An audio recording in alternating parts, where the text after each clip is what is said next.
आप सभी लोग जानते हैं ना, रत्नाकर डाकू था। वो हमेशा क्या करता था, लूटपाट करके ही अपना जिंदगी बिताता था। लेकिन एक बार संत के संपर्क में आकर, संत के सानिध्य में आकर के क्या बन गए रत्नाकर डाकू से श्री वाल्मीकि। और वहाँ रत्नाकर डाकू क्या किए, मरा करके क्या बन गए, रत्नाकर डाकू से वाल्मीकि। उल्टा नाम जपत जग जाना, वाल्मीकि भय ब्रह्म समाना। प्रभु तो इस कलिकाल में भी क्या आधार है, कलियुग केवल नाम आधारा, सुमिरी सुमिरी नर उतरे ही पारा। तो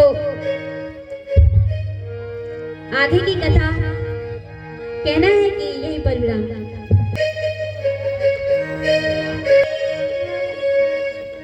तो यहाँ पर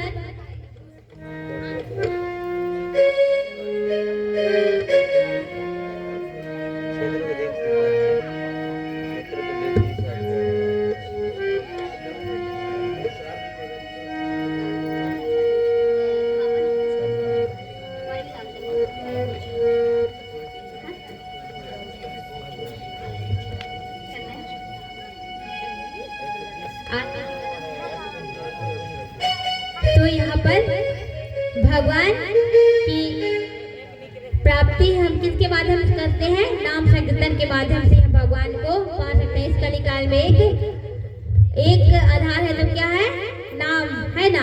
हम नाम लेकर के ही भव सागर से पार हो सकते हैं। और इस भागवत कथा में श्री सूत जी महाराज कहते हैं कि इस कलिकाल में केवल एक नाम ही आधार है, भगवत नाम ही है। भगवान श्री राधा नाम का ही हम लेकर के इस भागवत कथा से भाव पार हो सकते हैं। और यहाँ पर श्री सुखदेव जी महाराज को गंगा नदी के किनारे यहाँ पर राजा परीक्षित को सुनाए हैं, क्योंकि उसे क्या मिला था, शराब मिला था। क्योंकि राजा परीक्षित कौन थे, पांडव के पौत्र थे, है ना।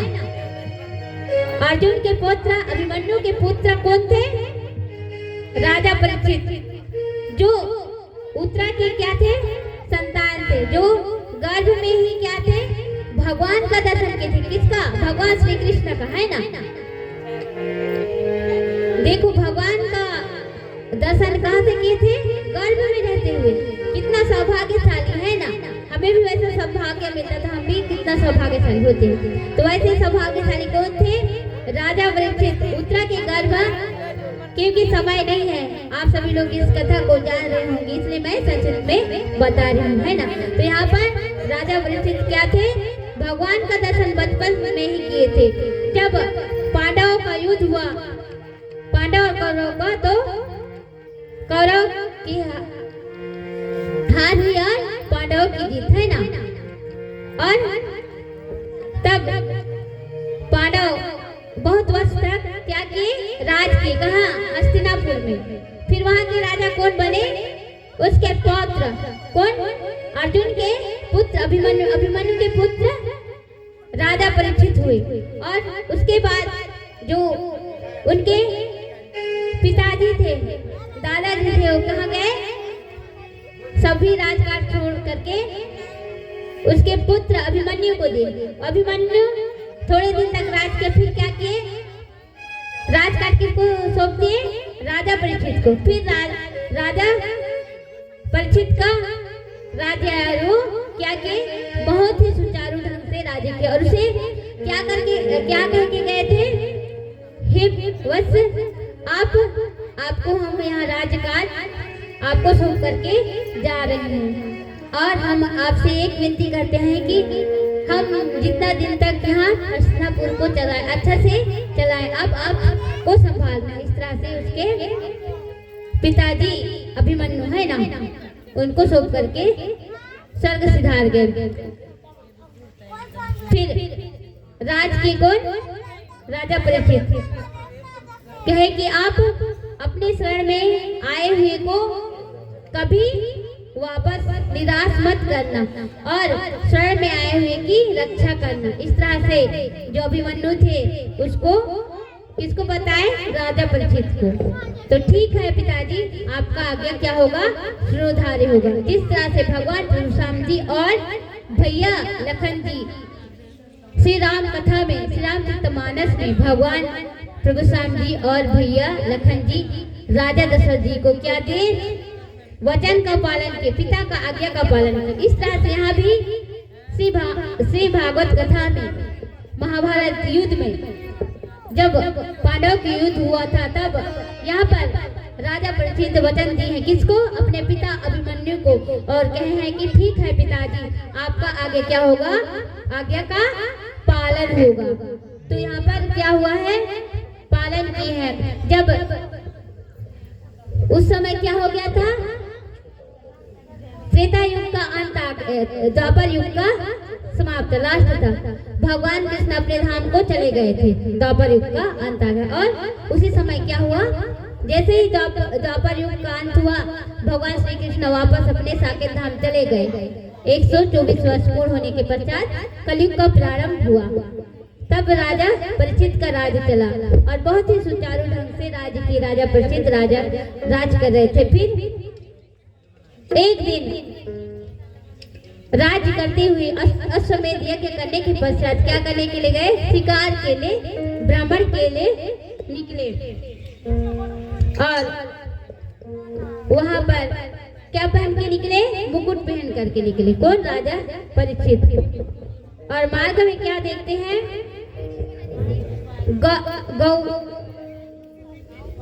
गौ माता बैल क्या कर रहे थे? दुख के मारे परेशान हो रहे थे, क्योंकि उसको कौन सता रहे थे? कलयुग का प्रारंभ था, अर्थात गौ की हत्या हो रही थी। और हमारे इस कलयुग काल में क्या हो रहे हैं? हम गौ माताओं को, गैयाओं को क्या कर रहे हैं? कसाई खाने में भेज रहे हैं। इसलिए हमारी क्या हो रही है? गौ माताएं क्या है? कष्ट में है। हमारी गौ माता क्या है? कत्ल हो जा रही है, कत्ल खाने में जा रही है। लेकिन हमको अपने गौ माता की रक्षा करना है। हमारी गौ की रक्षा कौन करते हैं? गोपाल, श्री कृष्ण भगवान स्वयं करते हैं। गैया चराते हैं, इसलिए भगवान कृष्ण को क्या करते हैं? गोपाल कहते हैं। गैया चराने के कारण भगवान श्री कृष्ण एक नाम क्या पड़ा? गोपाल। बोले गोपाल कृष्ण भगवान की। इसलिए भगवान श्री कृष्ण को क्या करते हैं? लड्डू गोपाल, जो हमेशा छोटे समय में ही भगवान क्या किए? गैया चराने के लिए गए। और हम मनुष्य जाते हैं क्या? क्योंकि वो जानते हैं, गौ माता की महिमा जानते हैं ना। क्योंकि गौ माता में क्या 33 कोटि देवी देवताओं का वास होता है कि नहीं? एक एक चीज गौ माता की क्या है? उपयोगी है। और गोबर में किसका वास होता है? माँ लक्ष्मी का वास होता है। इसकी कथा भी आप सब लोग जानते हैं ना, हम ज्यादा नहीं जाएंगे। तो क्या पा रहे थे? कष्ट पा रहे। उसे कौन देखते हैं? राजा परीक्षित। और कहते हैं कि मेरे राज्य में मेरे रहते हुए गौ माता को कष्ट हो रही है। इस तरह से राजा परीक्षित माँ गौ माता को पूछते हैं, है ना। तो यहाँ पर कहते हैं आप कौन हो मेरी गौ माता को कष्ट देने वाले? तो यहाँ पर कहते हैं, कौन कहते हैं? कलयुग। कलयुग का क्यों आरंभ हो गया था। तब कलयुग को कहते हैं आप मेरे राज्य में आ नहीं सकते, प्रवेश नहीं कर सकते। कौन कह रहे हैं? राजा परीक्षित कलयुग को कह रहे हैं। तो वो तो सुन रखा था, है ना। तो कलयुग कहते हैं मैं क्यों वापस जाऊं? मुझे तो जन्म सिद्ध अधिकार है लोगों को सताना, है ना। मुझे आदेश है। इस तरह से कौन कहते हैं? कलयुग। कलयुग यानी क्या? कलयुग कली यानी काल। कलयुग घोर कलयुग बोलते हैं ना। कलयुग में काल। तो कहते हैं वापस चले जाओ। राजा परीक्षित करते हैं तो मैं नहीं जाऊंगा। और कहते हैं मुझे वापस जाने को मत कहो। और वहां क्या करते हैं? राजा परीक्षित के चरणों में गिर जाते हैं। कौन? कलयुग। अच्छा ठीक है, आप जाना नहीं चाहते हैं तो आप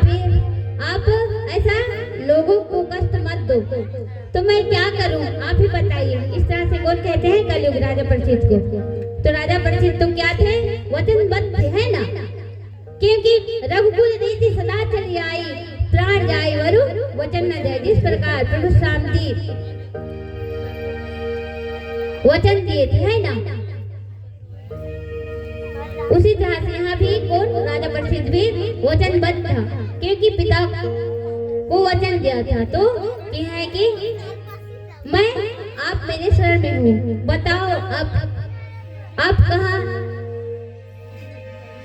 रहना चाहते हो, तो आप ही बताइए मैं कहाँ रहूं, मैं तो वापस नहीं जा सकता। इस तरह से कलयुग कहते। तो फिर कहते हैं राजा परीक्षित, तो ठीक है, आपको मैं 4 जगह रहने का स्थान बताता हूँ। कहाँ, जहाँ जुआ खेलते हैं लोग, वहाँ रहना, और एक है शराब, लोग जहाँ शराब पीते हैं, और तीसरा जहाँ पर स्त्री गमन होते हैं, वैश्यालय होता है, और चौथा ईर्षा, जहाँ हिंसा होती है। ये 4 जगह रहना। इस तरह से कौन कहते हैं, राजा परीक्षित। तो फिर कहते हैं कलयुग, नहीं, मुझे इसके अलावा और जगह बताए, जहाँ, यहाँ तो मैं ऑलरेडी हूँ, मुझे और एक स्थान दीजिए ताकि मैं वहाँ रह सकूं। मेरे क्या है, और भी तो लोग हैं। इस तरह से कौन कहते हैं, कलयुग कहते हैं। तो फिर यहाँ पर राजा परीक्षित, ठीक है, आप स्वर्ण में निवास करो। जैसे ही यह स्वर्ण राजा परीक्षित बोलते हैं, वैसे ही कलयुग, राजा परीक्षित तो क्या पहने थे, स्वर्ण का मुकुट, उसे ध्यान नहीं आया, है ना। तो जैसे ही कलयुग को बोलते हैं, तो कलयुग राजा के मुकुट में ही क्या हो जाते हैं, निवास करते हैं, क्योंकि स्वर्ण में क्या होता है, स्वर्ण पहने हुए थे, है ना, सोने में। तो राजा क्या पहना था, सोने का मुकुट, है ना। तो जैसे ही मुकुट में प्रवेश करते हैं, तो राजा परीक्षित का क्या हो जाता है, दिमाग, है ना, मस्तिष्क क्या हो जाता है, हम जिस चीज को धारण करेंगे और वहाँ यदि कोई बुरा प्रभाव पड़ेगा तो हमारा मस्तिष्क तो क्या होगा, बुरा ही असर करेगा, है ना। उसी तरह जैसे ही वह कलयुग स्वर्ग पर निवास करते हैं, तो राजा परीक्षित का दिमाग क्या हो जाता है, भ्रमित हो जाता है ना, कली का प्रभाव चढ़ जाता है उस पर। तो वहाँ आगे फिर वहाँ से भ्रमण करते हैं, फिर उसे क्या लगता है, प्यास लगता है। तो फिर राजा परीक्षित प्यास के मारे वहाँ भटकने लगते हैं, कहाँ, वन। फिर बाद में क्या मिलता है, एक आश्रम मिलता है, जहाँ श्रमिक ऋषि क्या करते रहता है, तपस्या करते रहता है। उसका पुत्र जो है बाहर के ही स्नान के लिए जा रहता है। तो वहाँ पर राजा परीक्षित जाते हैं और पानी मांगते हैं, और वहाँ मुनि तो क्या थे, ध्यान में लीन थे, भगवान के भक्ति में लीन थे। तो वहाँ नहीं सुनते राजा। तो वहाँ कली का प्रभाव था, मुकुट धारण किया तो राजा को क्रोध आते हैं, है ना। तो वहाँ उसको तपस्या में विघ्न डालते हैं, फिर सोचते हैं ना, वो उठाने का प्रयास करते हैं, लेकिन उसका मन क्या करता है, मैं ऐसा धर्मात्मा व्यक्ति ऐसा दुष्कर्म नहीं कर सकता। इस तरह सोचते हैं, फिर उसका दृष्टि कहाँ जाता है, मरा हुआ सांप की ओर जाता है, और वहाँ अच्छा मैं इसको नहीं मार सकता हूँ, मैं इसके गले में सांप को डाल देता हूँ। इस तरह से राजा परीक्षित उस श्रमिक ऋषि के गले में सांप को डाल देते हैं और वहाँ से चले जाते हैं। फिर इधर बालक को सूचना देते हैं बाकी बालक कि आपके पिता के गले में किसी ने मरा हुआ सांप को डाल दिया है। ऐसा सुनते ही वहाँ श्रृंगी बालक आते हैं और देखते हैं, अंतर ध्यान से अपने तपस्या से देखते हैं, तो कौन किए थे, राजा परीक्षित। और कहते हैं कि आपने मेरे ऐसे पिता का अपमान किया है, इसलिए मैं अभी आपको श्राप देता हूँ। कौन कहते हैं, महर्षि पुत्र श्रृंगी श्राप देते हैं कि आपको तक्षक सांप 7 दिन के डसने से आपका मृत्यु होगा। इस तरह से श्राप देते हैं, है ना। फिर इधर आते हैं अपने पिता के पास, वहाँ श्रृंगी पुत्र। फिर देखते हैं उसके पिताजी ऋषि, जो श्रमिक ऋषि, हे क्या पुत्र, आप नहीं जानते वो कौन है, वो धर्मात्मा राजा परीक्षित है, जो हमेशा साधु संतों की रक्षा करते हैं। आपने श्राप दे करके अच्छा नहीं किया, तो मैं क्या करता पिताजी, मैं आपका अपमान सहन नहीं कर सकता, इसलिए मैं श्राप दे दिया। आप ही बताओ मैं अब क्या करूं। तो इस तरह कहते हैं, अब वचन वाणी से निकला हुआ, मुख से निकला हुआ वाणी वापस नहीं आता। जिस तरह से तीर से निकला हुआ बाण वापस नहीं आता है ना, तो कहते हैं वाणी से वाणी से निकला शब्द तो वापस नहीं आ सकता, जिस तरह से तीर से निकला बाण वापस नहीं किया जा सकता। तो यहाँ पर चिंतित होते हैं ऋषि और कहते हैं, अब मैं ही राजा के पास जाता हूँ। और वहाँ जाते हैं राजा को बताने के लिए।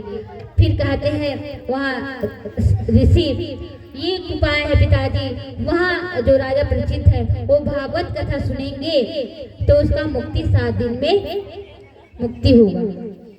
तो यहाँ पर जाते हैं राजा परीक्षित के यहाँ हस्तिनापुर में शर्मिक ऋषि, और इधर राजा परीक्षित तो कली का प्रभाव है, उसको वहाँ महल में भी जाते हैं, हस्तिनापुर में भी उसका दिमाग कली के प्रभाव के कारण क्या होने लगता है, मन थोड़ा सा है ना, अपना भी मन कभी चिंतित होने से, क्योंकि हम कलयुग में रहते हैं ना, हमारा मन होता है, उसी तरह से राजा परीक्षित का भी होता है। वहाँ सोचने लगते हैं मैंने अच्छा नहीं किया, वहाँ डर रहे हैं ना। फिर उसे भी पता चलता है, फिर वो सोचते हैं कि मैंने बहुत बड़ा गलती की, मैंने ऐसे तपस्वी ऋषि का अपमान किया। वहाँ अपने आप दुखी होते हैं राजा परीक्षित, और वहाँ अपने पत्नी को बताते हैं राजा परीक्षित। फिर इधर सोचते हैं मैं उससे क्षमा मांगने के लिए जाऊंगा, सोचते ही रहते हैं। और इधर वहाँ शर्मिक ऋषि उसके महल में ही आ जाते हैं, और उधर दूत आते हैं कि आपसे कोई महात्मा मिलने आए हैं। तो वहाँ डर जाते हैं, फिर आदर पूर्वक लाते हैं शर्मिक ऋषि को राजा परीक्षित, और कहते हैं क्षमा प्रार्थना करते हैं। लेकिन वो तो तपस्वी है ना, सब राजा का किया कर्म सब जानते हैं, फिर बताते हैं। फिर वहाँ शर्मिक ऋषि राजा परीक्षित को कहते हैं कि हे राजन, आप धर्मात्मा पुरुष हो, मैं जानता हूँ आपने ये जानबूझ करके नहीं किया, अनजान में किया, आपके ऊपर कलयुग का प्रभाव है, इसलिए आपने ऐसा किया। लेकिन इसका एक उपाय है, आप क्या करो, 7 दिवसीय सप्ताह भागवत कथा का पारायण करो, भागवत कथा सुनो। भागवत कथा सुनने से आपको इस पापों से मुक्ति मिलेगी। तो ऐसा सुनते ही वहाँ राजा परीक्षित ऋषि मुनि को प्रणाम करते हैं, कहते हैं कि ठीक है मुनिवर। और वहाँ सभी दूसरे दिन राजा परीक्षित जो है गंगा नदी के किनारे जाते हैं। कहाँ जाते हैं, जहाँ श्री सूत जी महाराज सभी ऋषियों को कथा सुनाते हैं, वहाँ पर जाते हैं और पूरे श्रद्धा पूर्वक 7 दिन का सप्ताह श्रीमद् भागवत कथा का रसपान करते हैं। 7 दिन तक है ना, 7वें दिन तक सुनते हैं पूरे आदर के साथ। और 7वें दिन में ही राजा परीक्षित तक्षक साहब दसने का रहता है, वो वहाँ टल जाते हैं। 7 दिन के लास्ट दिन वहाँ डसने वाला ही रहता है। भागवत कृपा से वहाँ काल टल जाता है।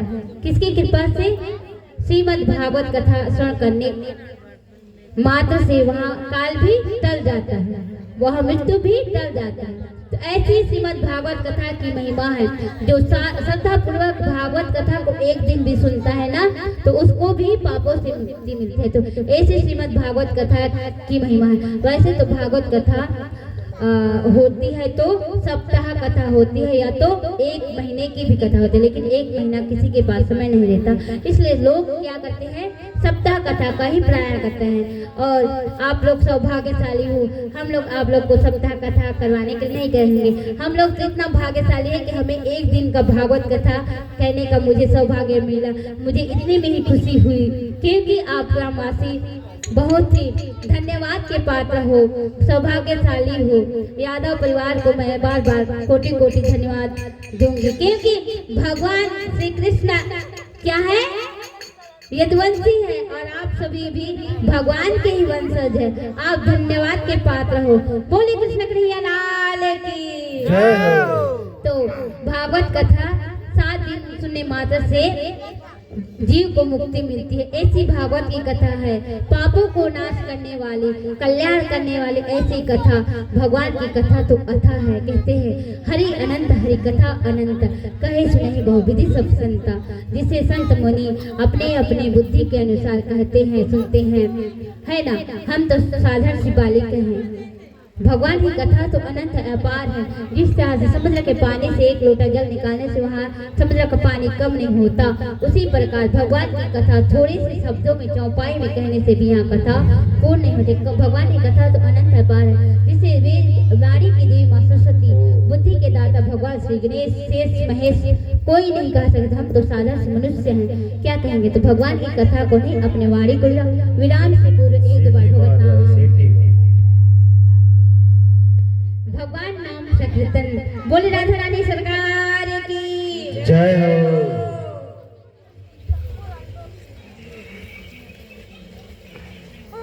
चलो हम कहाँ जाएंगे, वृंदावन धाम जाएंगे, है ना। क्योंकि आज हम पैदल नाव में नहीं बैठे हैं।